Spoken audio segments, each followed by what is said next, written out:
अब हम लोग नेक्स्ट टॉपिक पर आते हैं। नेक्स्ट टॉपिक हम लोग का कौन सा है? तो केमिकल रिएक्शन के रेट पर कैटलिस्ट का क्या इफेक्ट होता है, ये पॉइंट, ये टॉपिक हम लोग को समझना है। तो समझिए पहले चीज़ों को। हम लोग जो पढ़ने जा रहे हैं क्या, तो हेडिंग पर ध्यान दीजिए, effect of catalyst on reaction rate. Reaction के रेट पर कैटलिस्ट का क्या इफेक्ट होता है। तो सबसे पहले तो ये जानिए, कैटलिस्ट दो टाइप के होते हैं। एक बोलते हैं पॉजिटिव कैटलिस्ट, दूसरा बोलते हैं हम लोग negative catalyst. Positive catalyst reaction के रेट को बढ़ा देता है और निगेटिव कैटलिस्ट रिएक्शन के रेट को डिक्रीज कर देता है। हम लोग केमिकल काइनेटिक्स के चैप्टर में जब भी कैटलिस्ट वर्ड आएगा हमेशा ध्यान में रखिएगा, उसे हम लोग पॉजिटिव कैटलिस्ट लेकर चलेंगे। तो यहाँ पर कौन से कैटलिस्ट के बारे में हम लोग स्टडी करने जा रहे हैं? पॉजिटिव कैटलिस्ट के बारे में। तो समझते हैं कि कैटलिस्ट रिएक्शन के रेट को कैसे बढ़ाता है। जैसे फॉर एग्जांपल हम लोग का कोई रिएक्शन दिया हुआ है एक्स से वाई। एक्सपेरिमेंट से हम लोग क्या देखते हैं कि टेम्परेचर में कोई चेंज नहीं किया गया, कॉन्सेंट्रेशन में भी कोई चेंज नहीं किया गया।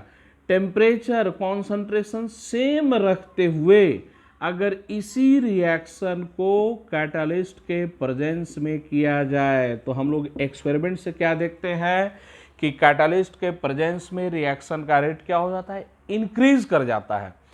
तो हम लोग का एक्सपेरिमेंट ये बता रहा है कि टेम्परेचर और कॉन्सेंट्रेशन बाकी किसी फैक्टर में कोई चेंज कर ही नहीं रहे हैं, ओनली कैटलिस्ट को यूज कर देने से रिएक्शन का रेट क्या हो गया? बढ़ गया। तो ये हम लोग का एक्सपेरिमेंट से पता चला कि रिएक्शन का रेट बढ़ गया। अब जरा law of mass action use करें हम लोग। तो पहले रिएक्शन के लिए जब कैटलिस्ट यूज नहीं कर रहे थे तो रेट ला कैसे लिखेंगे? तो R इक्वल टू के एक्स की पावर, रिएक्शन पता नहीं है किस ऑर्डर का, ये कर दिए nth ऑर्डर का। अब इसी रिएक्शन का रेट ला लिखा जाए कैटलिस्ट के प्रेजेंस में, तो R कैटलिस्ट इक्वल टू ये रेट कांस्टेंट कैटलिस्ट के प्रेजेंस में इनटू कॉन्सेंट्रेशन x का पावर क्या हो गया? n। अब यहां पर ध्यान दीजिए, कैटलिस्ट का यूज करने से एक्सपेरिमेंट ये कह रहा है कि कैटलिस्ट के प्रेजेंस में रिएक्शन का रेट ज़्यादा है। ये हम लोग एक्सपेरिमेंट से मिल गया। अब थ्योरी पर आते हैं कि भाई एक्सपेरिमेंट तो ऐसा कह रहा है। अब यहाँ पर फोकस करें हम लोग, यहाँ पर फोकस करें। कॉन्सेंट्रेशन तो हम लोगों ने चेंज किया ही नहीं था, तो ये x की पावर n और x की पावर n दोनों केसेस में सेम है।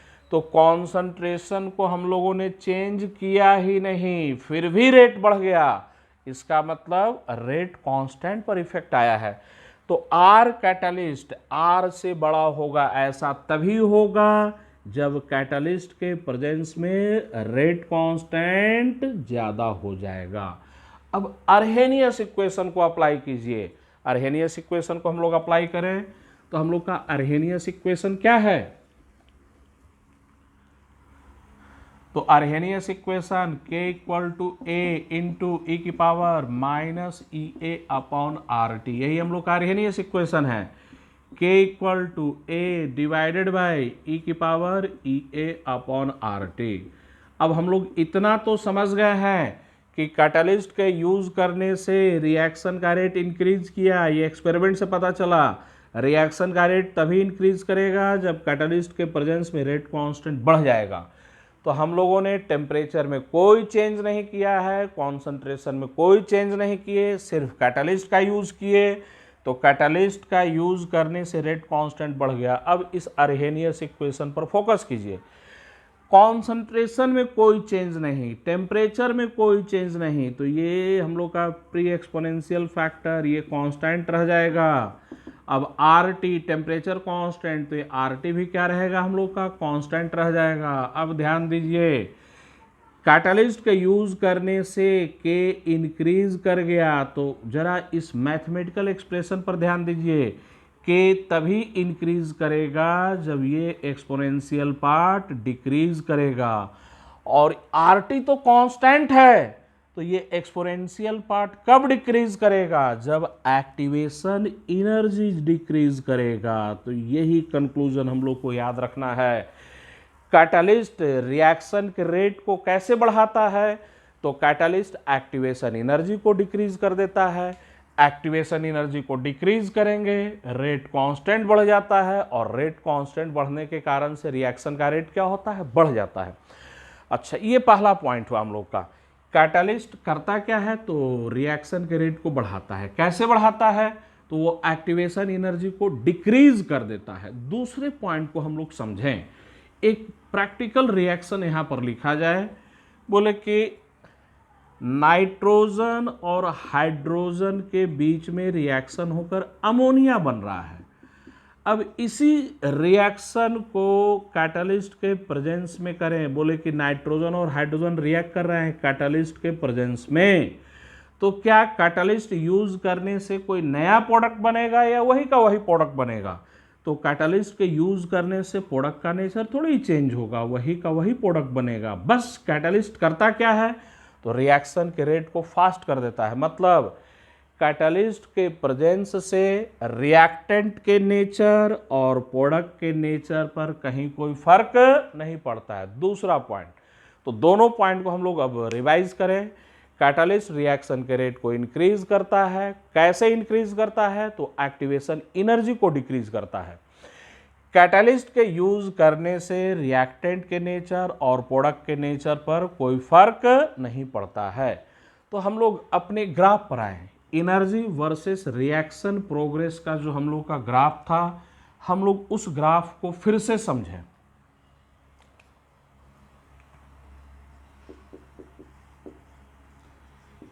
Energy versus reaction progress, energy versus reaction progress का जो ग्राफ था, उस ग्राफ को फिर से समझा जाए।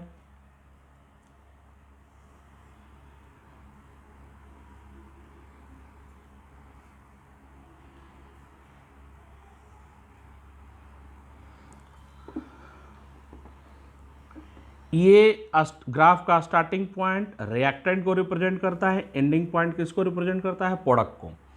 ये जो हम लोग का टॉप मोस्ट पॉइंट है, टॉप मोस्ट पॉइंट हम लोग जानते हैं ये एक्टिवेटेड स्टेट को बतलाता है। Top most point activated state को बतलाता है। ये कौन सा एनर्जी है? तो याद कीजिए, ये हम लोग का थ्रेशोल्ड एनर्जी है। ये हम लोग का थ्रेशोल्ड एनर्जी, थ्रेशोल्ड एनर्जी। ये कौन सा एनर्जी? तो ये हम लोग का एक्टिवेशन एनर्जी, ये हम लोग का एक्टिवेशन एनर्जी है। ये हम लोग का एक्टिवेशन एनर्जी फॉरवर्ड का एक्टिवेशन एनर्जी। ये भी कौन सा एनर्जी? तो ये भी हम लोग का एक्टिवेशन एनर्जी है। ये भी हम लोग का एक्टिवेशन एनर्जी। ये एक्टिवेशन एनर्जी किसका है? हम लोग का बैकवर्ड का। ये एक्टिवेशन एनर्जी बैकवर्ड का। ग्राफ को लास्ट में उतारिएगा, पहले समझिए कैटालिस्ट के यूज करने से इस ग्राफ में क्या चेंजेस आएंगे उसको समझना है। भाई कैटालिस्ट का यूज करने से रिएक्टेंट का नेचर और प्रोडक्ट के नेचर में तो कोई चेंज ही नहीं हो रहा है। तो कैटालिस्ट का यूज किए, ना ही रिएक्टेंट का नेचर बदला, ना ही प्रोडक्ट का नेचर बदला। इसका मतलब स्टार्टिंग पॉइंट यही रहेगा और एंडिंग पॉइंट यही रहेगा। ग्राफ चाहे जैसा भी हो, कैटालिस्ट के प्रेजेंस में ग्राफ चाहे जैसा भी हो, स्टार्टिंग पॉइंट यही होगा, एंडिंग पॉइंट यही होगा। क्यों?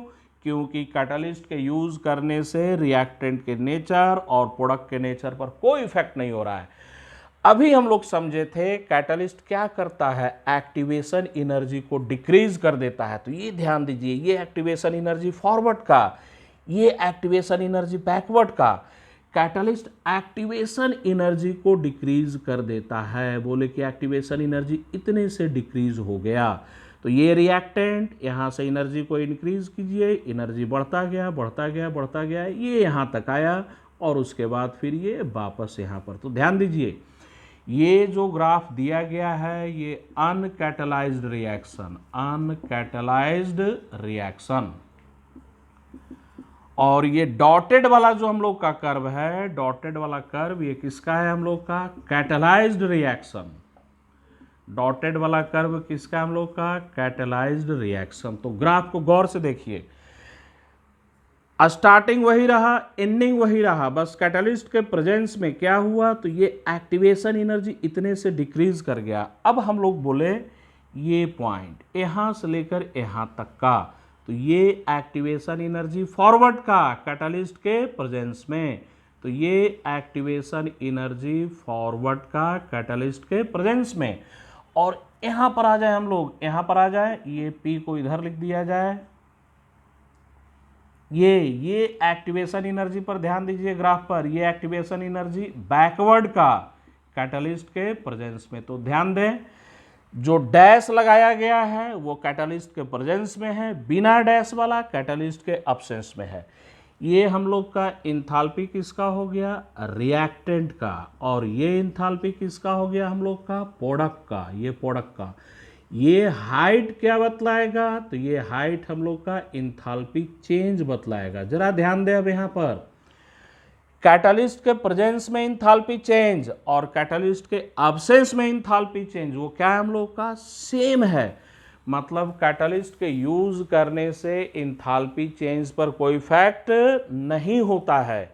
डेल्टा एच पर हम लोग आ जाएं, डेल्टा एच पर चले हम लोग, तो ध्यान दीजिए इस पर, ये फॉरवर्ड का एक्टिवेशन एनर्जी, गौर से देखिएगा, ये फॉरवर्ड का एक्टिवेशन एनर्जी इतना, और ये बैकवर्ड का एक्टिवेशन एनर्जी है। कैटलिस्ट के एब्सेंस की मैं बात कर रहा हूं, तो कैटलिस्ट के एब्सेंस में मेरे फिंगर पर ध्यान दीजिएगा, ये एक्टिवेशन एनर्जी फॉरवर्ड का और ये एक्टिवेशन एनर्जी बैकवर्ड का। सब्सट्रैक्ट कीजिए, मैं फिंगर ऐसे लेकर चल रहा हूँ, सब्सट्रैक्ट कीजिए, इतना पार्ट चला जाएगा, ये डेल्टा एच आएगा। तो डेल्टा एच बराबर activation forward minus activation energy backward. अब थोड़ा और ध्यान दें, अब चलते हैं कैटलिस्ट के प्रेजेंस में। कैटलिस्ट के प्रेजेंस में एक्टिवेशन एनर्जी, मेरे फिंगर पर ध्यान दीजिए, ये फॉरवर्ड का एक्टिवेशन एनर्जी कैटलिस्ट के प्रेजेंस में, और ये बैकवर्ड का एक्टिवेशन एनर्जी कैटलिस्ट के प्रेजेंस में। मेरे फिंगर के मूवमेंट पर ध्यान दें, बैकवर्ड का एक्टिवेशन एनर्जी ये सामने चले गए, इतना कट हो जाएगा, फिर से वही आएगा डेल्टा एच। तो इक्वल टू क्या लिखेंगे हम लोग, E dash A F minus E dash A B.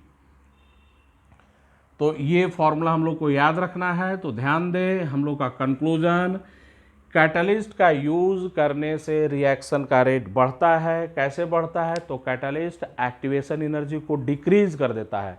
Catalyst के यूज करने से रिएक्टेंट के नेचर और प्रोडक्ट के नेचर पर कोई फर्क नहीं पड़ता है। और अब जरा हम लोग ध्यान दें, यहाँ से लेकर यहाँ तक बोल दिया जाए ये वैल्यू हम लोग का x के बराबर है, तो इस पर ध्यान दीजिए, इसको ऐसे सामने लेकर आइए, बिल्कुल ऐसे फिंगर को सामने देखिए, ऐसे लेकर आ जाएं, तो हम लोग x बराबर क्या लिख सकते हैं। तो पहले सामने देखिए, इधर फिंगर को मूव कीजिए, x बराबर क्या लिख सकते हैं, तो एक्टिवेशन एनर्जी फॉरवर्ड का कैटलिस्ट के एब्सेंस में minus E dash A F, E dash A F, ये फॉरवर्ड का एक्टिवेशन एनर्जी कैटलिस्ट के प्रेजेंस में, ये फॉरवर्ड का एक्टिवेशन एनर्जी कैटलिस्ट के एब्सेंस में। अच्छा, अब ये जो एक्टिवेशन एनर्जी जो डिक्रीज किया कितने से, एक्स से, राइट में मूव कीजिए, राइट में चलिए इसको। अब ये x बराबर हम लोग क्या लिख सकते हैं, तो x बराबर हम लोग क्या लिख सकते हैं, तो E A B minus E dash A B, minus E dash A B. तो ध्यान दीजिए, कैटलिस्ट ने फॉरवर्ड के एक्टिवेशन एनर्जी को कितने से डिक्रीज किया है, यहां पर देखिए, फॉरवर्ड के एक्टिवेशन एनर्जी को इतने से, x से डिक्रीज कर दिया, और कैटलिस्ट ने बैकवर्ड के एक्टिवेशन एनर्जी को भी x से डिक्रीज किया। यहां पर ध्यान दीजिए भाई, ये एक्टिवेशन एनर्जी कैटलिस्ट के एब्सेंस में, ये कैटलिस्ट के प्रेजेंस में, तो ये डिफरेंस देखिए कितने का, x का। मतलब कंक्लूजन, कैटलिस्ट फॉरवर्ड रिएक्शन का एक्टिवेशन एनर्जी जितने अमाउंट से डिक्रीज करता है, सेम अमाउंट से एक्टिवेशन एनर्जी बैकवर्ड का भी डिक्रीज करता है। तो कंक्लूजन को मैं रिपीट करते चल रहा हूं, कैटलिस्ट एक्टिवेशन एनर्जी को डिक्रीज कर देता है, जिससे रिएक्शन का रेट बढ़ जाता है। कैटलिस्ट के प्रेजेंस में रिएक्टेंट के नेचर, प्रोडक्ट के नेचर पर कोई फर्क नहीं होता है। कैटलिस्ट के प्रेजेंस में इंथाल्पी चेंज पर भी कोई इफेक्ट नहीं होता है। कैटलिस्ट फॉरवर्ड के एक्टिवेशन एनर्जी को जितने अमाउंट से डिक्रीज करता है, बैकवर्ड के भी एक्टिवेशन एनर्जी को सेम अमाउंट से डिक्रीज करता है। तो ये जो x है, इस x को हम लोग बोल रहे हैं lowering of activation energy, lowering of activation energy, lowering of activation energy.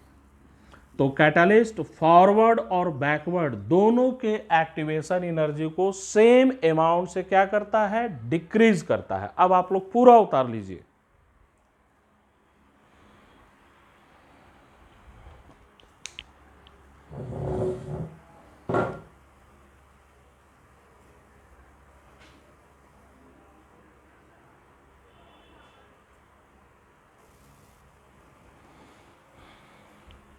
चलिए 3 पॉइंट नोट कीजिए। अभी हम लोग जो बोल रहे थे वही लिखा गया। पहला पॉइंट क्या है, catalyst has no effect on the nature of reactant and product, हम लोग अभी इसको पढ़ चुके हैं।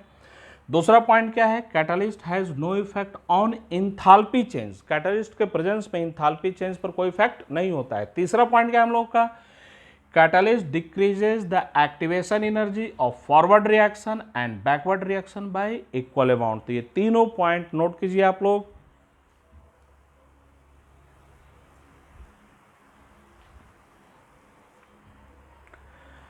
हम लोग अब नेक्स्ट पॉइंट को समझते हैं। कैटलिस्ट फॉरवर्ड और बैकवर्ड दोनों के एक्टिवेशन एनर्जी को डिक्रीज करता है, इक्वल अमाउंट से डिक्रीज करता है। अब इस पॉइंट को समझा जाए, इससे क्या कंक्लूजन निकालेंगे।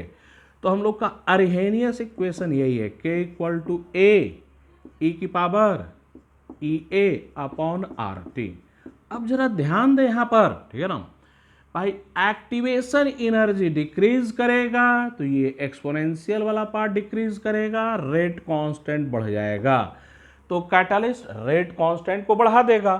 अब कोई रिवर्सिबल रिएक्शन की बात करें तो दो रेट कांस्टेंट मिलेंगे, एक फॉरवर्ड का और दूसरा रेट कांस्टेंट कौन सा होगा, बैकवर्ड का। तो ध्यान से समझें भाई, कैटलिस्ट ने एक्टिवेशन एनर्जी को डिक्रीज किया, फॉरवर्ड के एक्टिवेशन एनर्जी को भी डिक्रीज किया और बैकवर्ड के एक्टिवेशन एनर्जी को डिक्रीज किया। दोनों के एक्टिवेशन एनर्जी को डिक्रीज किया, फॉरवर्ड का भी और बैकवर्ड का भी। तो रेट कांस्टेंट फॉरवर्ड का भी बढ़ जाएगा और रेट कांस्टेंट बैकवर्ड का भी बढ़ जाएगा। इस एक्सप्रेशन पर ध्यान दीजिए, एक्टिवेशन एनर्जी डिक्रीज करेगा तो रेट कांस्टेंट बढ़ जाएगा। अब एक्टिवेशन एनर्जी फॉरवर्ड का भी डिक्रीज किया, बैकवर्ड का भी डिक्रीज किया, तो रेट कांस्टेंट तो दोनों का बढ़ेगा। अब आगे बताइए, फॉरवर्ड का और बैकवर्ड का एक्टिवेशन एनर्जी सेम अमाउंट से डिक्रीज किया है, तो ये एक्टिवेशन एनर्जी सेम अमाउंट से डिक्रीज करेगा, तो रेट कांस्टेंट फॉरवर्ड और बैकवर्ड का इक्वल फैक्टर से इंक्रीज करेगा। दूसरा पॉइंट अब समझना है हम लोगों को। तो कैटलिस्ट के प्रेजेंस में फॉरवर्ड और बैकवर्ड दोनों का रेट कांस्टेंट इंक्रीज करता है। अगर फॉरवर्ड का रेट कांस्टेंट 2 टाइम्स हो गया तो बैकवर्ड का भी रेट कांस्टेंट 2 टाइम्स हो जाएगा। तो ये पॉइंट हम लोग को याद रखना है। कैटलिस्ट के प्रेजेंस में फॉरवर्ड और बैकवर्ड दोनों का रेट कांस्टेंट इक्वल फैक्टर से इंक्रीज करता है। इक्वल फैक्टर से इंक्रीज क्यों करता है? क्योंकि कैटलिस्ट फॉरवर्ड और बैकवर्ड दोनों के एक्टिवेशन एनर्जी को इक्वल अमाउंट से डिक्रीज करता है। चलिए तो नेक्स्ट पॉइंट हम लोग लिखते हैं।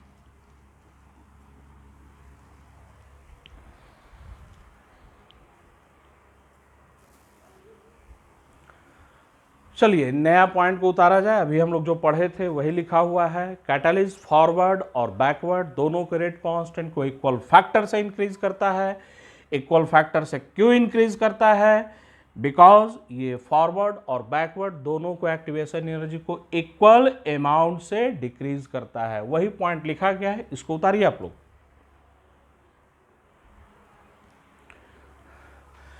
अब यहां पर एक सवाल ये आएगा कि सर अगर कैटलिस्ट रेट कांस्टेंट को इंक्रीज कर रहा है, ठीक है मानते हैं इक्वल फैक्टर से इंक्रीज कर रहा है, तो वो फैक्टर कितना है, वो कैसे निकालेंगे? तो हम लोग उसी पर आ रहे हैं।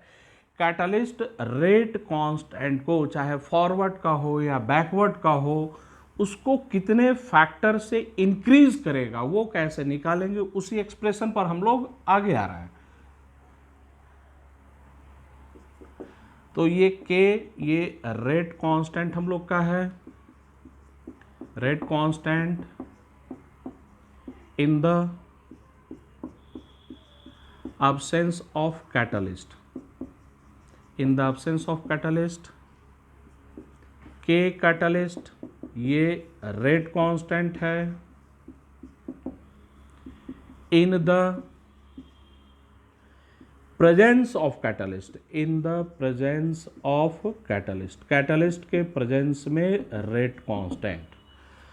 अब और भी कुछ सिंबल पर आ जाए, ई ए, ये सिंबल हम लोग जानते हैं एक्टिवेशन एनर्जी का, एक्टिवेशन एनर्जी, लेकिन in the absence of catalyst, activation energy in the absence of catalyst, catalyst के अब्सेंस में एक्टिवेशन एनर्जी, और ई ए डैश ये एक्टिवेशन एनर्जी कैटलिस्ट के प्रेजेंस में, activation energy, activation energy in the presence of catalyst, in the presence of catalyst, catalyst के presence में activation energy. तो भाई कैटलिस्ट के प्रेजेंस में एक्टिवेशन एनर्जी कम होगा, कैटलिस्ट एक्टिवेशन एनर्जी को डिक्रीज कर देता है, तो हम लोग का ई ए ग्रेटर देन क्या होगा, ई ए डैश। कैटलिस्ट एक्टिवेशन एनर्जी को डिक्रीज कर देता है तो कैटलिस्ट के प्रेजेंस में एक्टिवेशन एनर्जी कम होगा। तो लोअरिंग ऑफ एक्टिवेशन एनर्जी बोला जाए तो ई ए माइनस ई डैश ए एक्स, इसी को हम लोग क्या बोल रहे हैं, तो lowering of activation energy, lowering of activation energy, lowering of activation energy. तो ये हम लोग पहले भी पढ़ चुके हैं, अभी जस्ट पढ़े थे। ये x क्या है, तो लोअरिंग ऑफ एक्टिवेशन एनर्जी कितना, तो ई ए माइनस ई ए डैश। अब कैटलिस्ट के प्रेजेंस में रेट कांस्टेंट के कैटलिस्ट, कैटलिस्ट के एब्सेंस में रेट कांस्टेंट के, ये रेशियो e की power x upon R T आता है। हम लोग इसके डिराइवेशन पार्ट पर नहीं जा रहे हैं, हम लोग डायरेक्ट इस फार्मूला का न्यूमेरिकल प्रॉब्लम में क्या करेंगे, एप्लीकेशन पर आएंगे, इस फार्मूला को अप्लाई करेंगे। तो अब यहाँ पर ध्यान दीजिए, सपोज कीजिए कि मैं बोलूँ कि ये वैल्यू आता है 10, सपोज कीजिए कैलकुलेट करने पर वैल्यू 10 आया, तो इसका मतलब क्या हुआ, कैटलिस्ट के प्रेजेंस में जो रेट कांस्टेंट होगा वो कैटलिस्ट के एब्सेंस वाले रेट कांस्टेंट से 10 टाइम्स ज़्यादा होगा। मतलब कैटलिस्ट के प्रेजेंस में रेट कांस्टेंट कितना टाइम्स हो गया, 10 टाइम्स। तो अब इसको याद रखिएगा, कैटलिस्ट जो है रेट कांस्टेंट को कितने फैक्टर से इंक्रीज कर दिया, तो e की power x upon R T. तो कैटलिस्ट के प्रेजेंस में रेट कांस्टेंट इतने फैक्टर से क्या हो चुका है, इंक्रीज कर चुका है। आप लोग उतारिए पूरा इसे।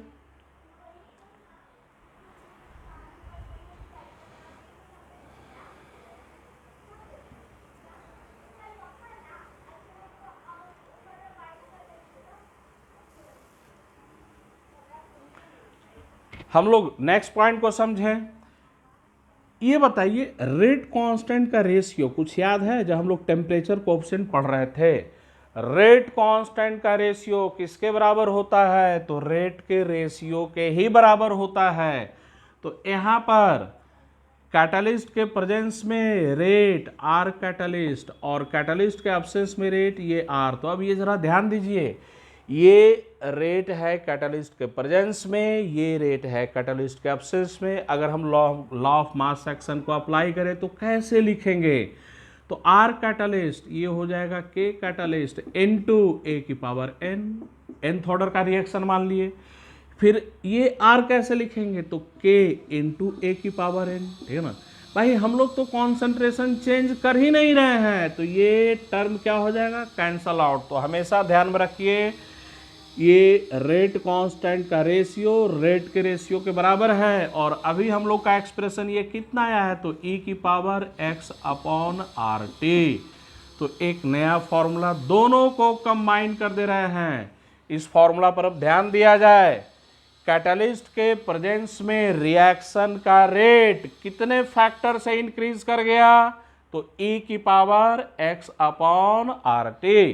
तो कैटलिस्ट के प्रेजेंस में रिएक्शन का रेट e की power x upon R T इस फैक्टर से क्या कर गया, हम लोग का इंक्रीज कर गया है। अब भाई रेट, अगर कोई रिवर्सिबल रिएक्शन हो तो रेट तो दो अलग अलग डायरेक्शन में, एक बोलेंगे फॉरवर्ड का रेट, दूसरा बोलेंगे बैकवर्ड का रेट। तो थोड़ा ध्यान दें, कैटलिस्ट के प्रेजेंस में फॉरवर्ड का रेट भी इतने ही फैक्टर से इंक्रीज करता है और बैकवर्ड का रेट भी इतने ही फैक्टर से इंक्रीज करता है। मतलब कैटलिस्ट का यूज करने से फॉरवर्ड का रेट अगर 4 गुना तो बैकवर्ड का रेट भी 4 गुना होता है। तो कैटलिस्ट का यूज करने से फॉरवर्ड और बैकवर्ड दोनों रेट इक्वल फैक्टर से इंक्रीज करते हैं। वो फैक्टर कितने के बराबर है, तो e की power x upon R T, जहां x क्या है, तो x है लोअरिंग ऑफ एक्टिवेशन एनर्जी। तो हम लोग इस पॉइंट को लिखते हैं।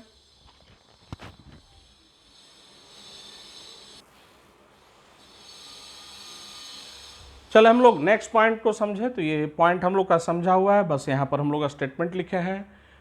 Catalyst increases the rate of forward reaction and rate of backward reaction y equal factor.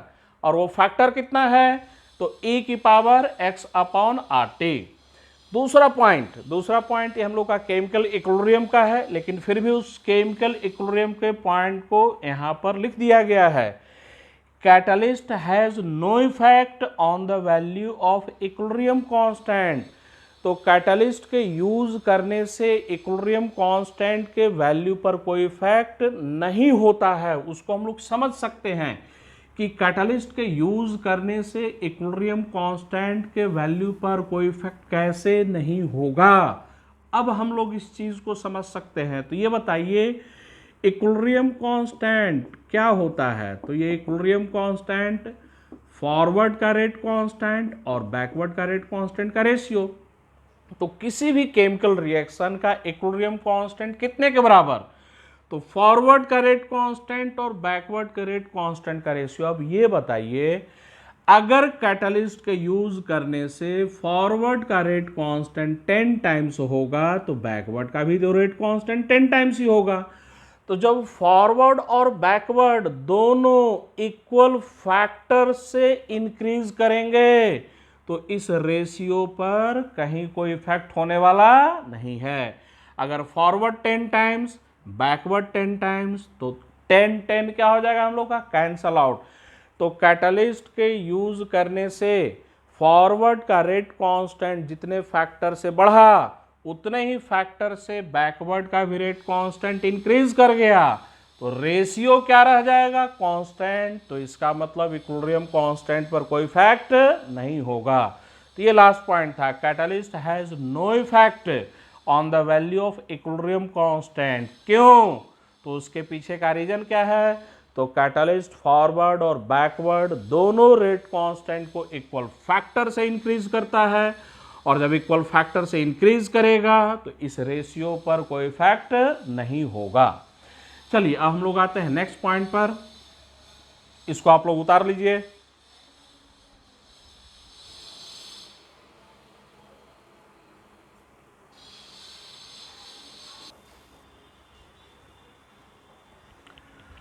Next point को जरा ध्यान से समझिए। नेक्स्ट पॉइंट हम लोग को ध्यान से समझना है।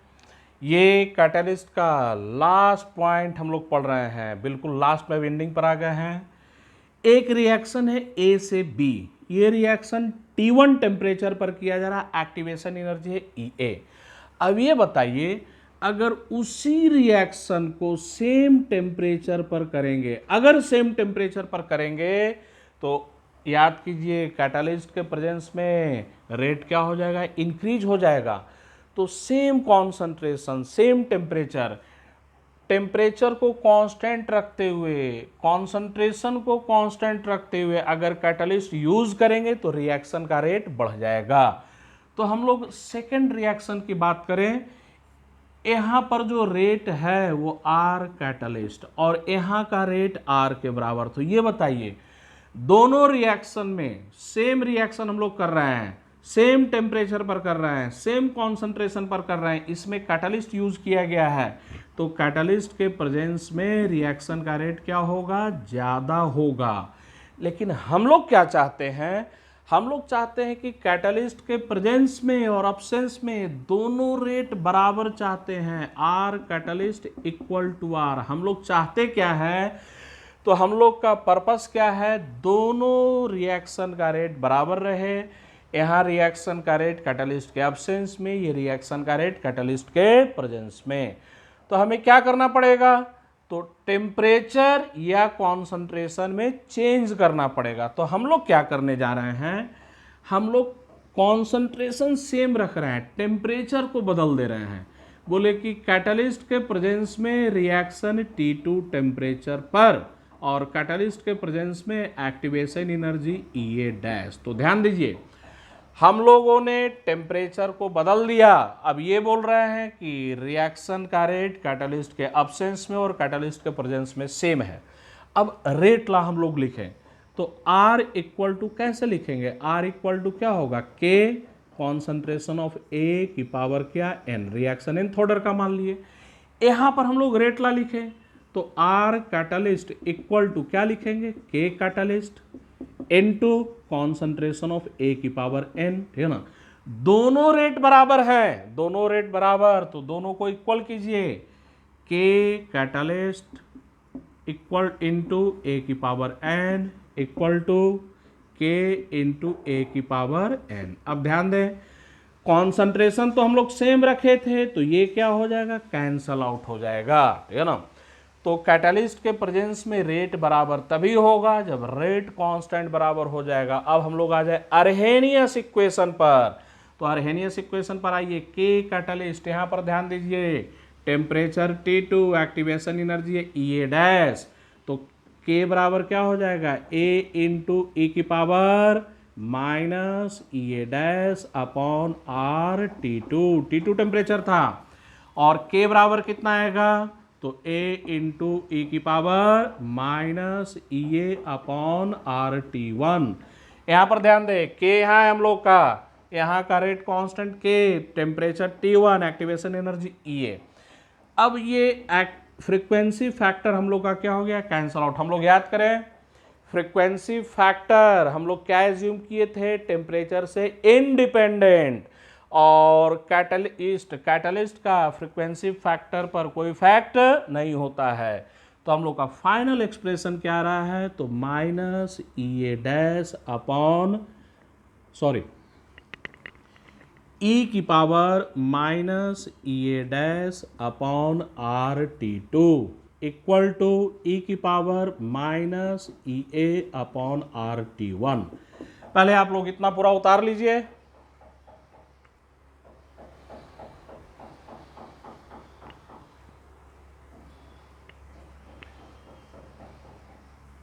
चलिए हम लोग नेक्स्ट आगे आते हैं, इसको इतना मिटा दिया जाए। तो कैटलिस्ट के प्रेजेंस में रिएक्शन का रेट बराबर हुआ, बराबर कर दिए हम लोग। ऐसा तब होगा जब ये कंडीशन सेटिस्फाइड होगा। अगर ये कंडीशन सेटिस्फाइड हुआ तो ये R कैटलिस्ट और R दोनों क्या हो जाएंगे, बराबर हो जाएंगे। अब दोनों तरफ लॉग लें और बेस E का रख दें तो क्या आ जाएगा कंक्लूजन, दोनों साइड लॉग लिया जाए, बेस E का रखें तो कंक्लूजन क्या आएगा, E की पावर, दोनों तरफ लॉग ले लें, बेस E का रखें, conclusion minus EA' upon RT2 equal to minus EA upon RT1। Minus minus sign cancel out, conclusion क्या आएगा, तो EA' upon T2 equal to EA upon क्या T1। अब ध्यान दें इस कंक्लूजन पर, अगर ये कंडीशन सेटिस्फाइड हो तो हम लोग का रिएक्शन ये था A से B, और वही रिएक्शन A से B ये T1 टेम्परेचर पर, ये T2 टेम्परेचर पर कैटलिस्ट के प्रेजेंस में दोनों का रेट बराबर था। रेट बराबर तभी होगा, अब यहाँ पर ध्यान दें, कैटलिस्ट के प्रेजेंस में एक्टिवेशन एनर्जी, टेम्परेचर भी ये कैटलिस्ट के प्रेजेंस वाला है, मतलब एक्टिवेशन एनर्जी और टेम्परेचर का रेशियो अगर बराबर हो जाए, ये एक्टिवेशन एनर्जी कैटलिस्ट के एब्सेंस में, T1 टेम्परेचर कैटलिस्ट के एब्सेंस में, तो एक्टिवेशन एनर्जी और टेम्परेचर का रेशियो अगर बराबर हो जाए तो कैटलिस्ट के प्रेजेंस में रेट और कैटलिस्ट के एब्सेंस में रेट क्या हो जाएगा, बराबर हो जाएगा। तो ये था हम लोग का कैटलिस्ट का इफेक्ट कि रिएक्शन के रेट पर कैटलिस्ट का क्या इफेक्ट होता है, उसका पूरा डिटेल हम लोग समझ चुके हैं। अब हम लोग न्यूमेरिकल प्रॉब्लम पर आएंगे, लेकिन न्यूमेरिकल प्रॉब्लम पर जाने से पहले अब मैं ये सजेस्ट करूंगा कि आप लोग जो नोट्स अपने कॉपी में बनाए हैं, पहले उस नोट्स को एक बार बढ़िया से क्या कर लें, रिवाइज कर लें, जिससे कि अपना कॉन्सेप्ट या फॉर्मूला माइंड में क्या हो जाए, सेट हो जाए। तभी न्यूमेरिकल प्रॉब्लम का वीडियो देखें। तो न्यूमेरिकल प्रॉब्लम से रिलेटेड जो भी वीडियो है उसको देखने से पहले आप लोग सारे कॉन्सेप्ट को जो कॉपी में नोट किए हैं उसको बढ़िया से एक बार क्या कर लीजिए, रिवाइज कर लीजिए। चलिए तो हम लोग आते हैं अब कुछ प्रॉब्लम्स पर।